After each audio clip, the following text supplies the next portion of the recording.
mga dadaan sa may Espanya sa Maynila ay konting tiis lang dahil hindi pa tapos ang pagpapataas sa kalye dyan. Pero malaking tulong daw ito lalo na ngayong papalapit na ang tag-ulan. Yun nga lang, sasabay na naman ito sa balik eskwela ng iba pang estudyante bukas. May ulot on the spot si Mav Gonzalez. Mav? June, kung hindi na nga mag-uulan, inaasahan na yung bahagi ng Espanya Boulevard dito sa Maynila na ginagawa ngayon ay matatapos na sa darating na Biyernes o Sabado. 24 oras na ang drainage improvement construction sa bahagi ng Espanya Boulevard sa Maynila sa may Moraita. Kalahating metro ang itinaas ng kalsada na malaking tulong daw para di na malubog sa matinding baha ang Espanya. Ayon kay Joseph Tenyoso, project in charge ng Steven Construction na contractor ng DPWH, bubuhusan na lang ng semento ang natitirang bahagi ng kalsadang ginagawa. Kaya sa darating na Biyernes o Sabado, madadaanan na ang dalawang lanes. Ang isa eastbound papuntang Quezon City. Ang isa naman padadaanan muna sa mga papuntang Quiapo habang ginagawa pa ang westbound lanes. Uumpisahan na rin naman agad ang konstruksyon ng 2 pang lanes sa papuntang Quiapo. Sa katapusan ng Hunyo, dapat matapos na ang konstruksyon. Maliliit na improvements na lang sa inlets at lagusan ng tubig ang gagawin. Napaga ito sa target na July 13 project completion. Hinahabol din daw kasi nila na huwag makaabala sa mga estudyante pag nagpasukan.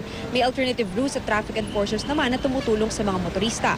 May mga road signs na rin paglagpas pa lang ng Mabuhay Rotonda.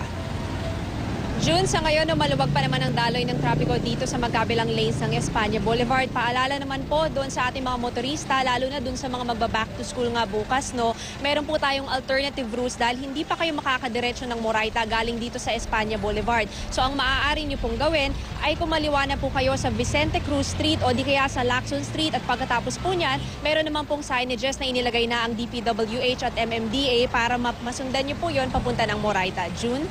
Mav, sigurado bang matatapos nila yan dun sa target nila na completion date, Mav?